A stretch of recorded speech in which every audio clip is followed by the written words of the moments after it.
2.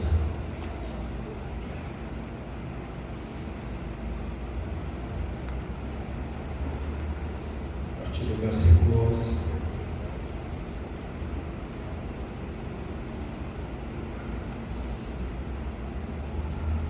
Leiamos a palavra. Amados, peço-vos, como a peregrinos e forasteiros, que vos abstenhais das concupiscências carnais, que combatem contra a alma, tendo o vosso viver honesto entre os gentios, para que, naquilo que falam mal de vós, como de malfeitores, glorifique a Deus no dia da visitação, pelas boas obras que em vós observem. Sujeitai-vos, pois, a toda ordenação humana por amor do Senhor, quer ao rei como superior, quer aos governadores, como por ele enviado para castigo dos malfeitores e para louvor dos que fazem o bem.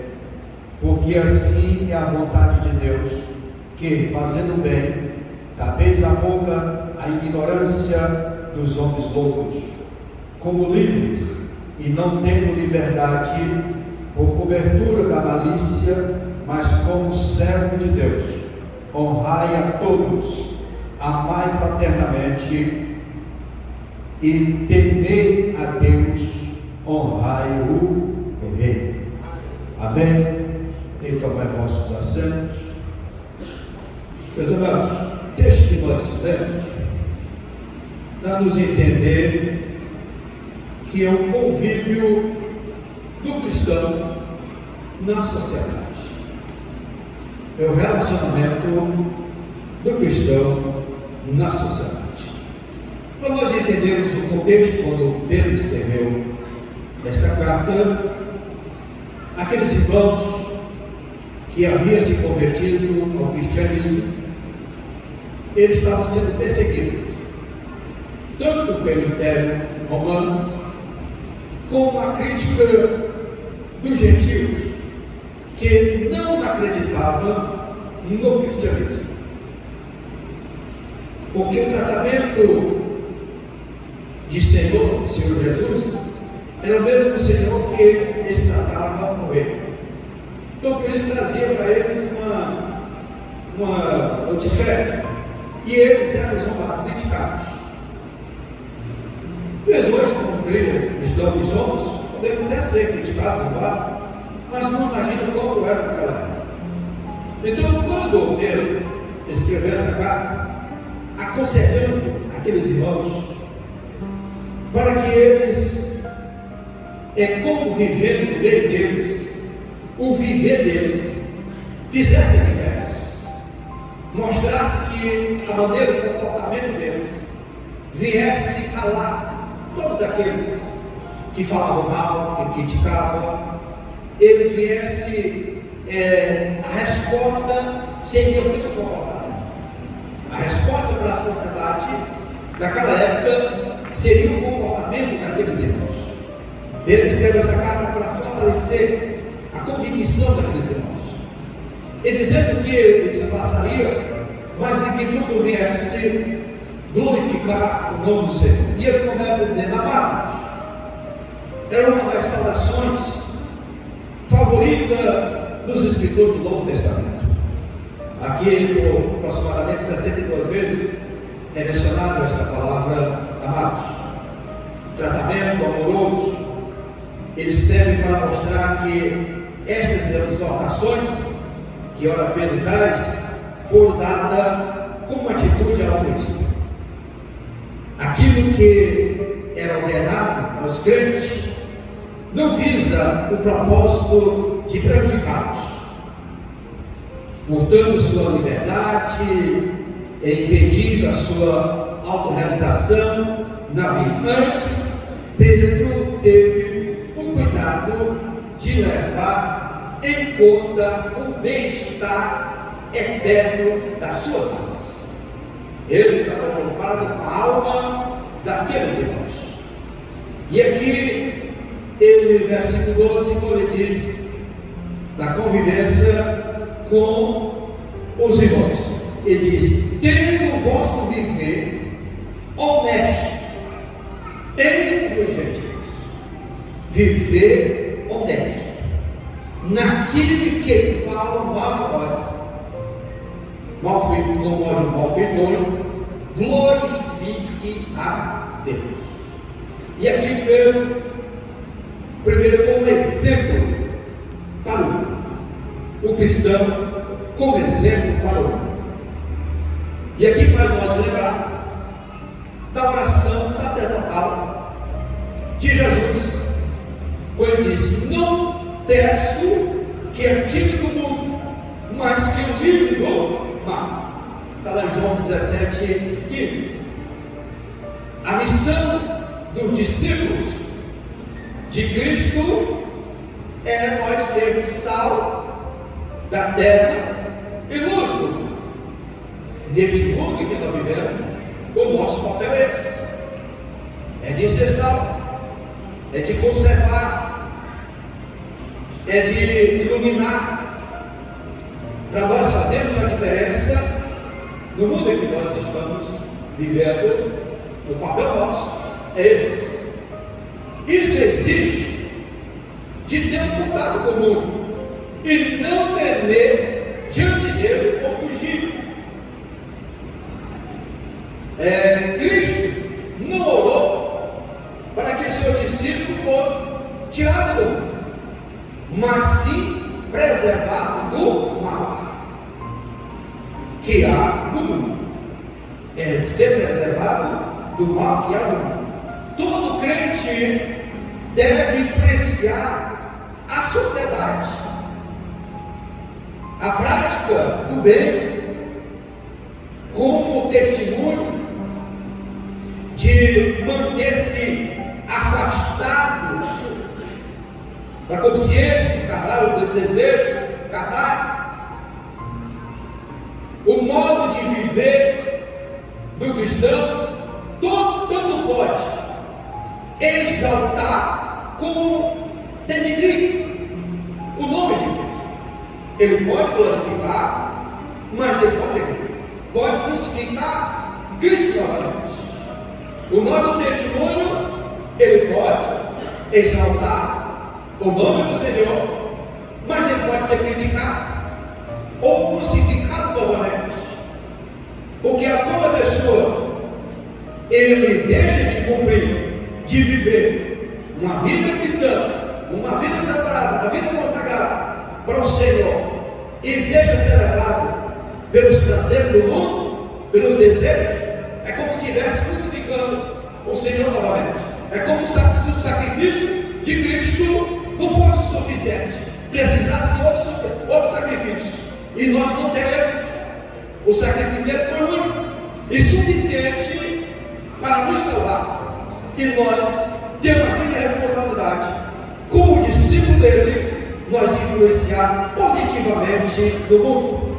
O mundo conhecer Cristo através de nós, através do nosso viver, através do nosso testemunho, do nosso viver na sociedade, precisa fazer diferença. O nosso comprar e pagar precisa fazer a diferença na sociedade. Claro que tem circunstância nas nossas vidas que ela tem que ser convidada, e às vezes em situações difíceis, mas eu não estou falando, são casos raros, mas eu estou falando do nosso dia a dia. Nós precisamos fazer a diferença na sociedade. O que Pedro estava dizendo para aqueles irmãos?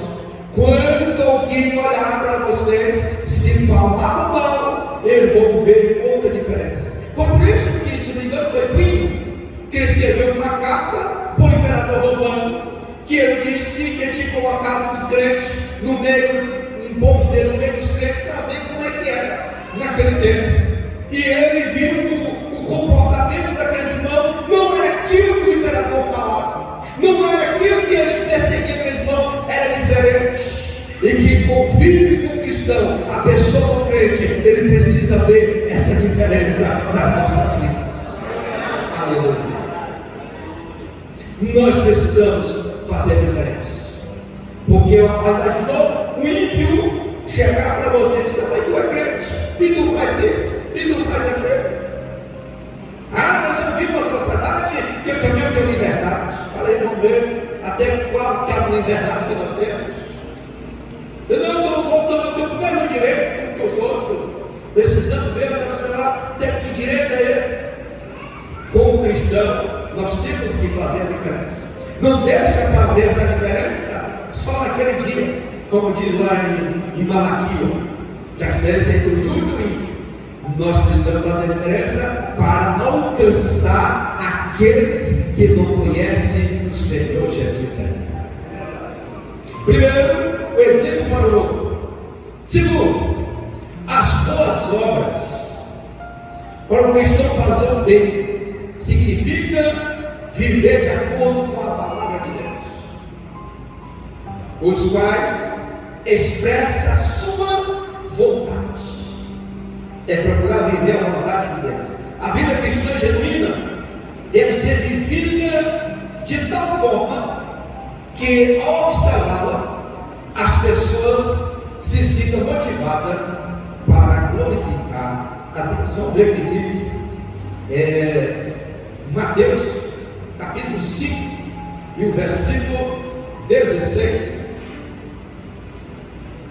Diz assim: assim resplandeça a vossa luz diante dos homens, para que vejam as vossas boas obras e glorifique o vosso Pai que está no céu.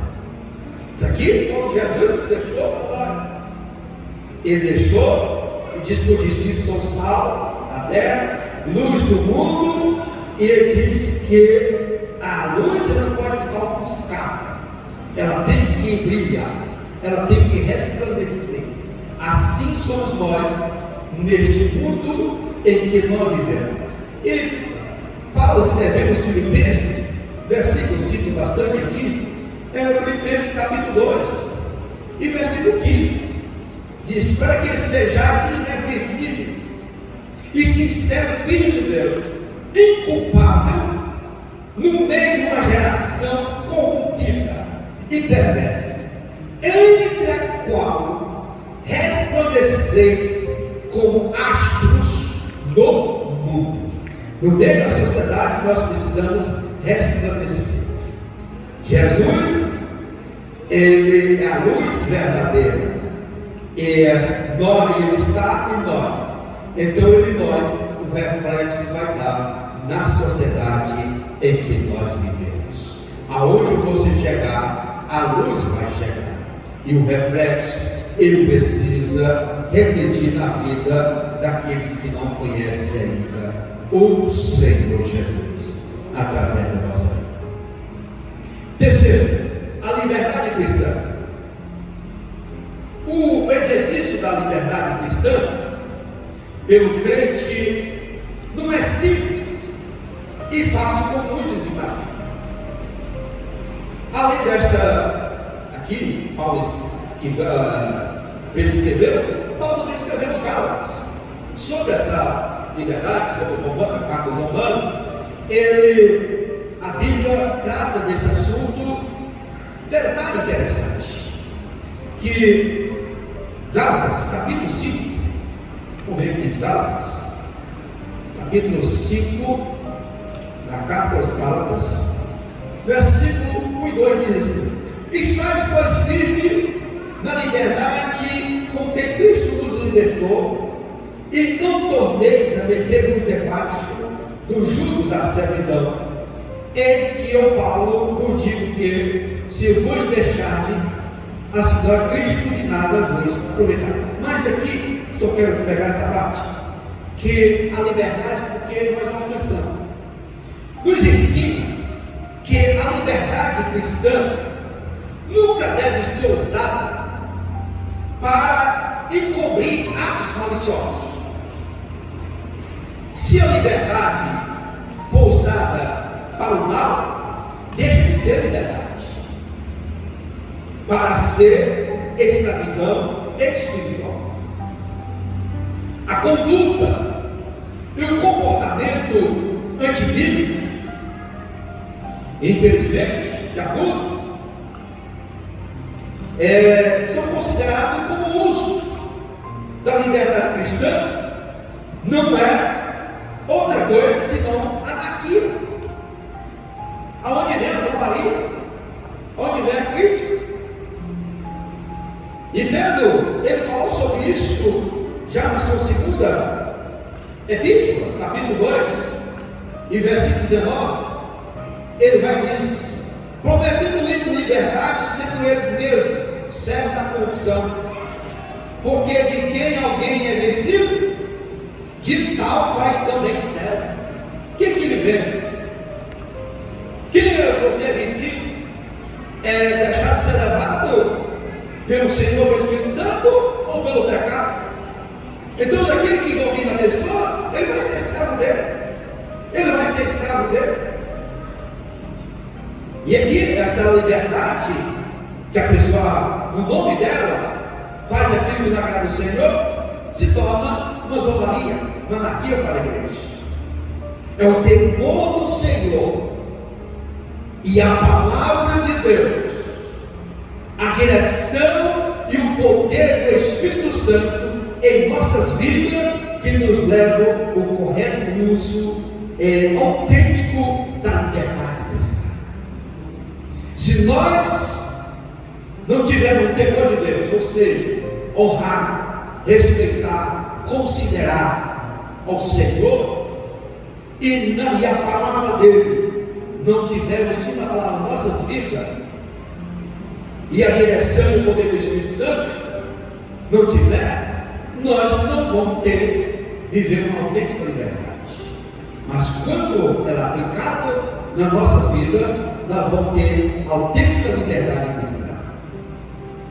O autocontrole impedido pelo Espírito é a única base duradoura da liberdade. Se sois guiados pelo Espírito, não estáis debaixo da lei. É o que está em Gálatas 5:10. Deixar ser guiado pelo Espírito Santo. O homem inteiramente controlado por Deus é verdadeiramente que, contrário ao pensamento da sociedade em que nós vivemos, o homem dominado verdadeiramente por Deus, ele é considerado um homem livre. Não significa fazer a vontade da nossa natureza humana e carnal. Não é nesse sentido. É a liberdade em Cristo para fazer o que devemos, segundo a vontade do Senhor. Vamos ver o que diz Lucas 14:33. Lucas 14:33 diz: assim, pois, qualquer de vós que não renuncia a tudo quanto tem, não pode ser meu discípulo. Abrir mão dos nossos desejos, daquilo que nos dominava, para deixar ser guiado pelo Espírito do Senhor, para viver nessa liberdade em Cristo Jesus. Alguém imagine que nós que estamos na casa do Senhor, servindo a Ele, nós somos escravos, como se nós fôssemos prisioneiros. Não, a maior liberdade que nós temos é em Cristo Jesus, porque Ele nos libertou do jugo do pecado. Não tem escravidão maior do que o pecado. Mas em Cristo Jesus nós temos essa liberdade. Somos livres, não temos peso sobre nós, da nossa consciência, porque ela é pura diante do Senhor Jesus.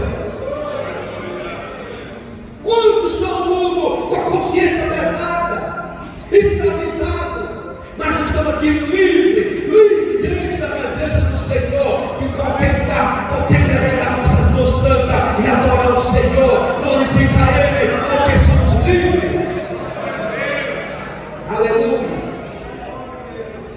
renúncie para viver uma vida de liberdade em Cristo Jesus.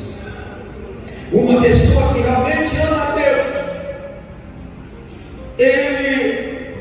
ele considera essa liberdade em Cristo para conduzir a sua vida, separada do mundo e dentro da vontade de Deus, vivendo em santidade.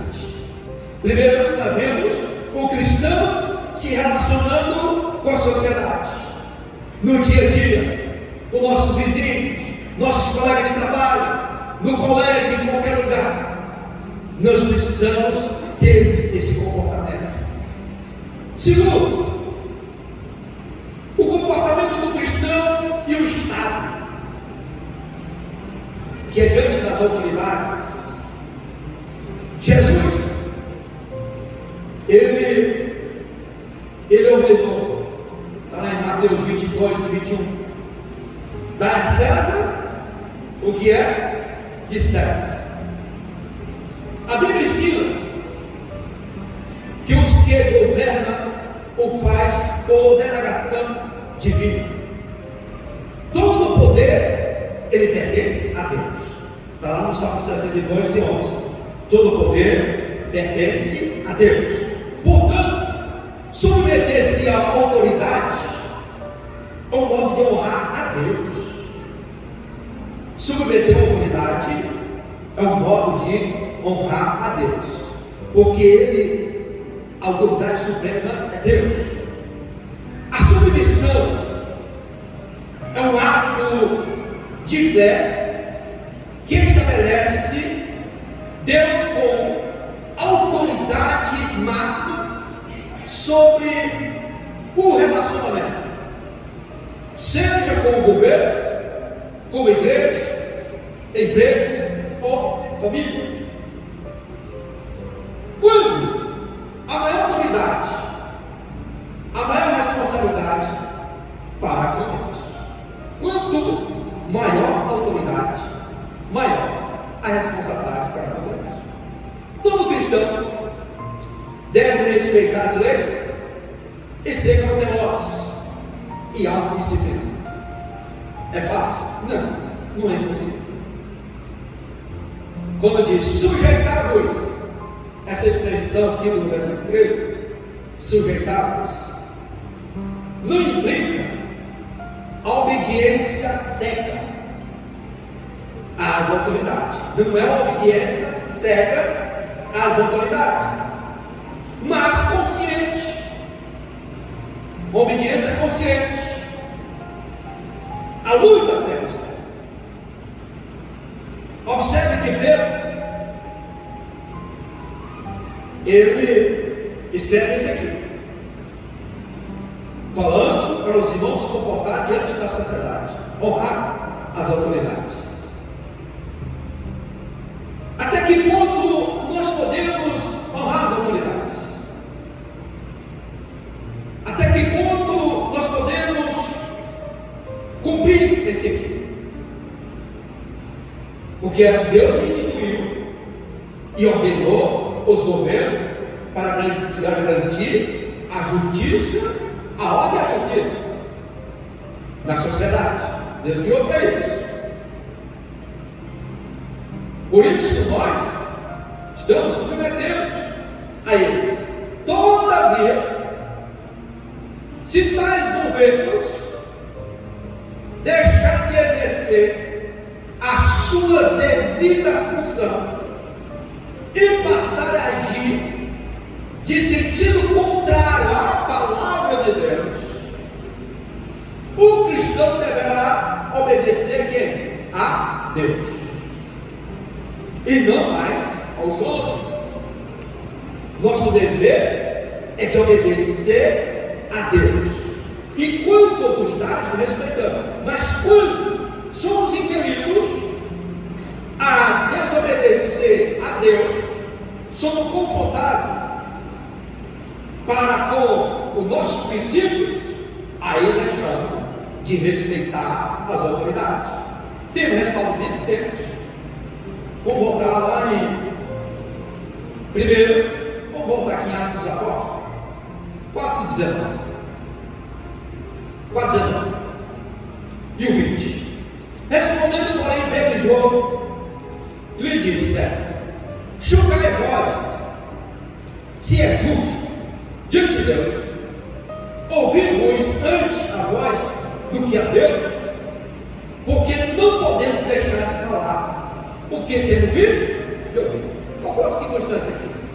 Que eles queriam que eles foram presos, mas antes de soltar eles, disseram: não me fale mais nesse Jesus, não pregue mais que Jesus é certo.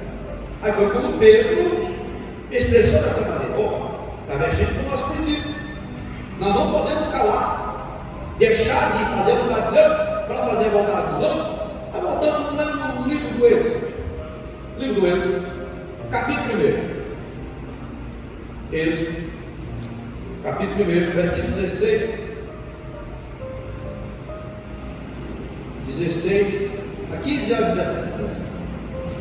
E o rei do Egito falou às parteiras das hebreias, das quais o nome de uma era Sifra e o nome da outra Boa.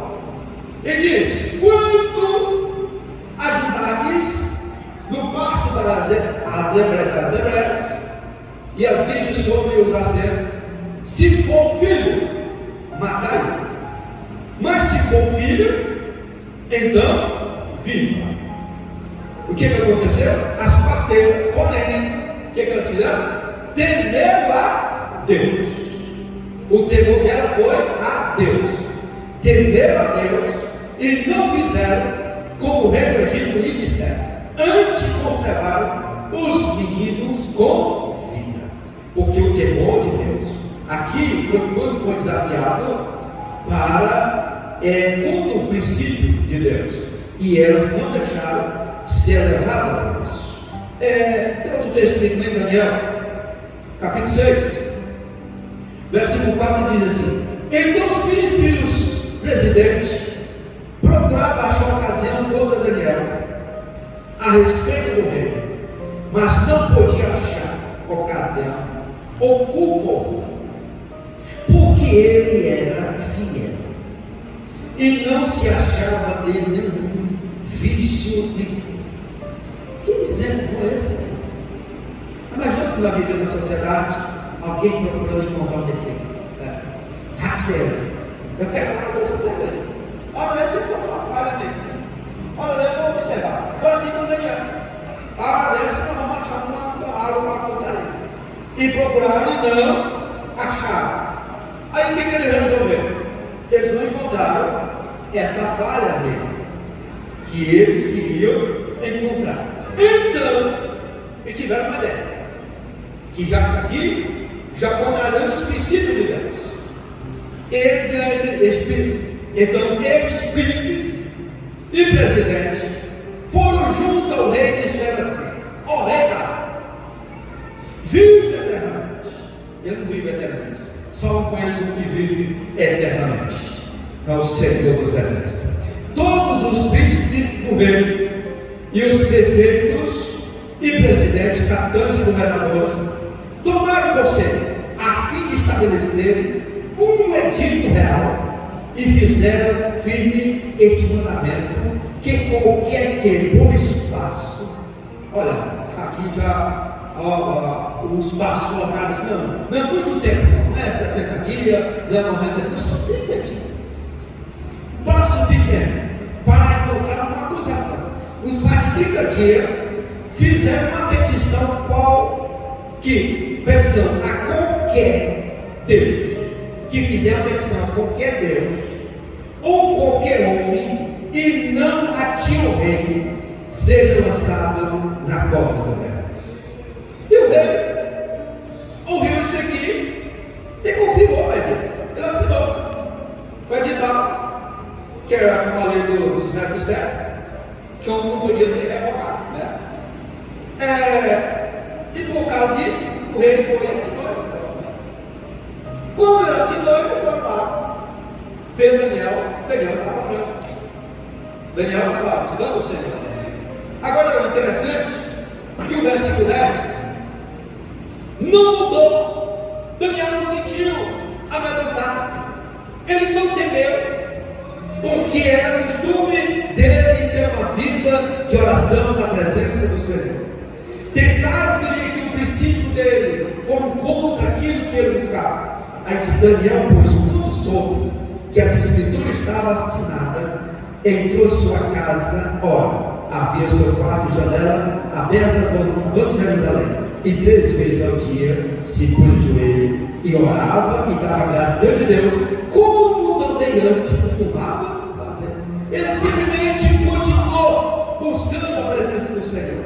Então, quando a lei ela vem infringir contra os nossos princípios, aí sim as autoridades ela não tem não dever de obedecer. A honra se dá, mas a obediência não, porque está vindo dos nossos princípios. A Bíblia ela deixa aqui bem claro para nós que nós temos um comportamento diferenciado do errado no mundo. Tem Tito, capítulo 3, versículo 1 e 2. Isso admoeste-os que se sujeitem aos principados e potestades, que lhes obedeçam e esteja preparado para toda a obra. Que a ninguém difame, ou seja, não difame ninguém. E hoje nós temos que ter muito cuidado o que nós falamos nas redes sociais. O que nós postamos lá.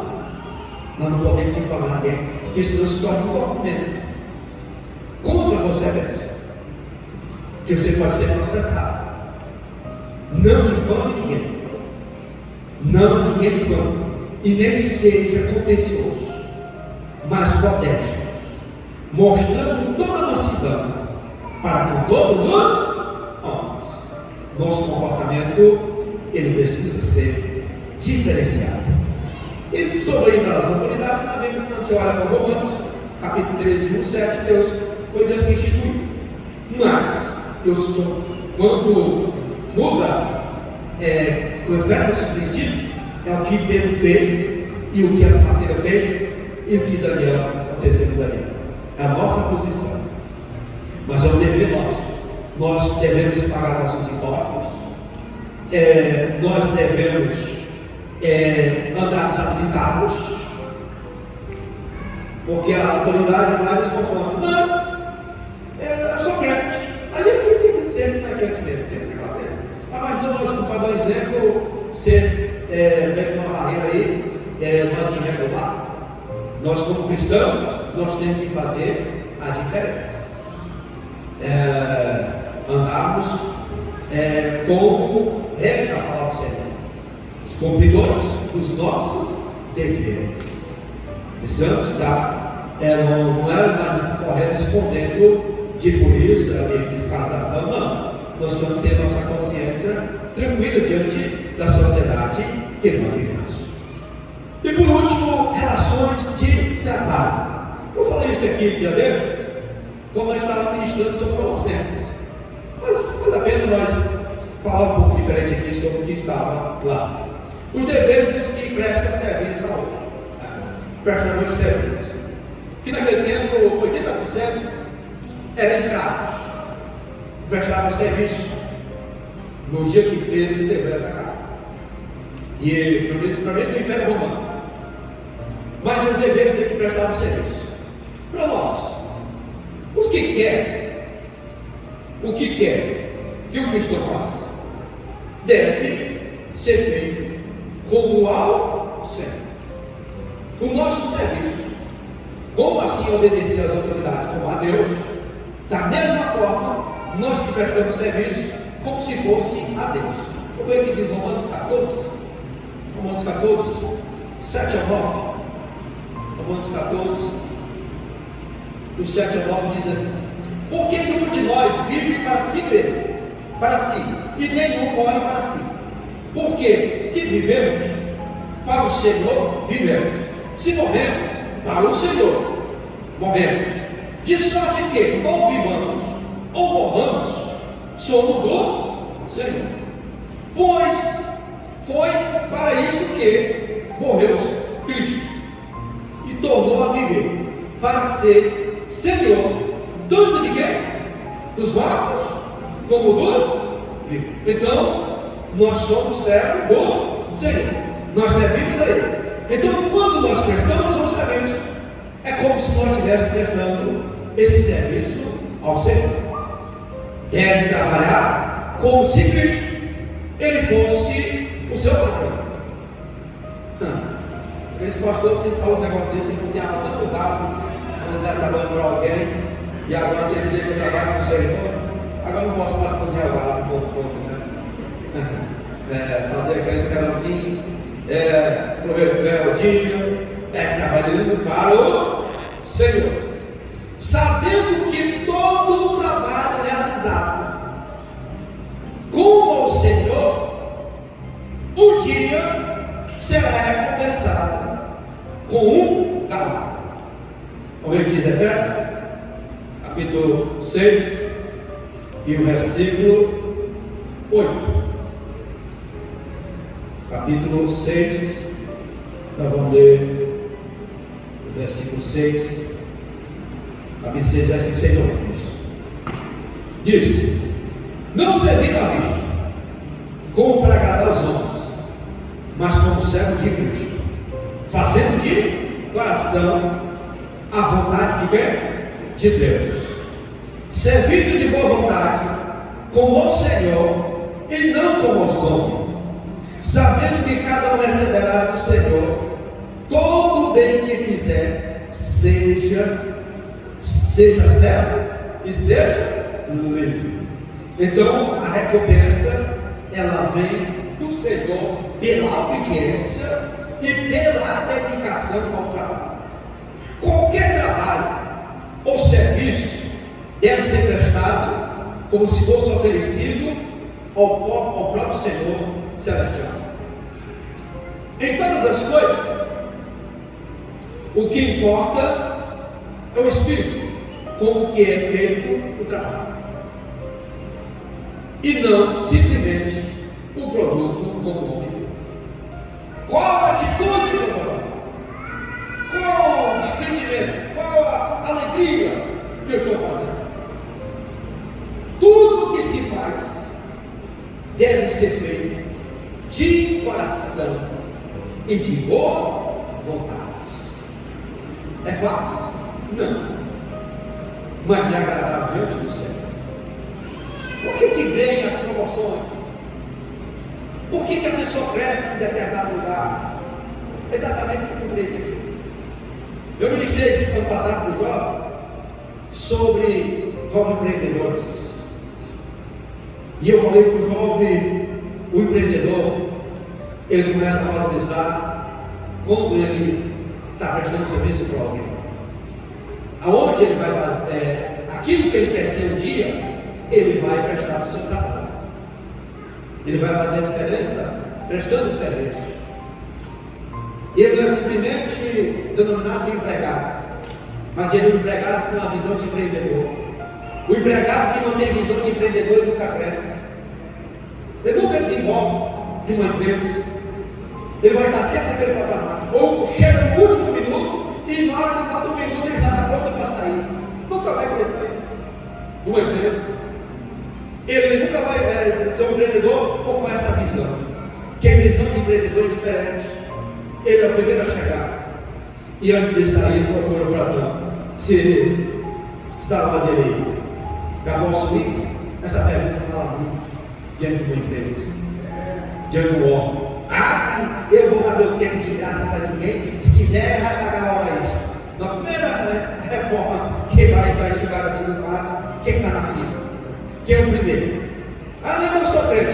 Se não cumpriu o dever de demitir, é o primeiro que vai demitir. Por quê? Por causa dessa visão. Não tem essa visão mesquinha, não. Se alguém chamar para dar uma Bíblia, eu quero. A Bíblia vai fazer o quê? Andar duas. Um tempo a mais, amanhã depois você vai ter a recompensa dele. Patrão, ele observa quem desenvolve. E por último, a atitude do Senhor, que é patrão. O patrão cristão deve saber que tudo o que se faz, ou que se diz, o seu subordinado deve ser dito ou feito lembrando de que ele tem um patrão superior, que é o Senhor. Então ele é líder, mas ele tem que saber que ele tem um líder acima dele, que é o Senhor. Temos o Senhor no céu. Então, a ele deve esse patrão prestar conta, inclusive, quanto à maneira com que tratou os seus subordinados. O líder, ele tem que prestar conta diante do Senhor. Foi por isso que o jejum do povo de Israel, Deus revelou lá em Isaías 58, que o Senhor não quer saber sacrifício, porque eles se oferecem sacrifício, mas eles castigavam os trabalhadores, os seus empregados eram oprimidos, e aquilo não agradou o Senhor. O Senhor diz: esse jejum, esse sacrifício não está me agradando, por essa razão, porque haverá prestação de conta. Há patrões e chefes que se diz crente e reduz sobre a terra a pouco mais que eles não. Graças a Deus que tem isso. Exigindo trabalho longo e árduo, em troca, às vezes, algo insignificante. E aqui, sabendo que a posição, simplesmente por gozar da posição social privilegiada, às vezes esquece para Deus, tanto o céu quanto o Senhor estão no mesmo nível diante de Deus. Na sociedade pode até fazer diferença, mas diante de Deus não. 3 e 11 de Colossenses, nós estudamos sobre isso. 3 e 11. Ora, o mesmo nosso Deus e Pai, ao nosso Senhor Jesus Cristo, encaminha nossa viagem. Não, estou vendo da solução. Colossenses 3 e 11. Diz: aonde não há grego nem judeu, circuncisão e nem circuncisão, barco, cita e servo ou livre, mas Cristo é que é tudo em todos. Aqui é onde o nivelo, aqui essa situação diante do Senhor.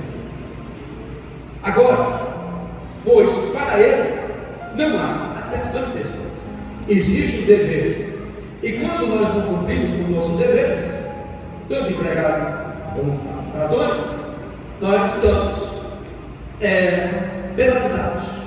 Então, para evitar, é bom nós cumprir com nossos deveres. Os patrões, eles devem ser tratados bem os seus servos, e assim vice-versa. Os senhores, aqui, como Pedro fala isso, eles compraram. Hoje não temos escravos, hoje nós temos prestadores de serviços, mas deve haver uma parceria muito boa entre os senhores e os servos, e o nome do Senhor seja glorificado na vida de todos. Esse relacionamento, ele é muito importante.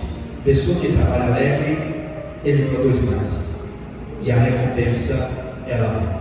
Amém?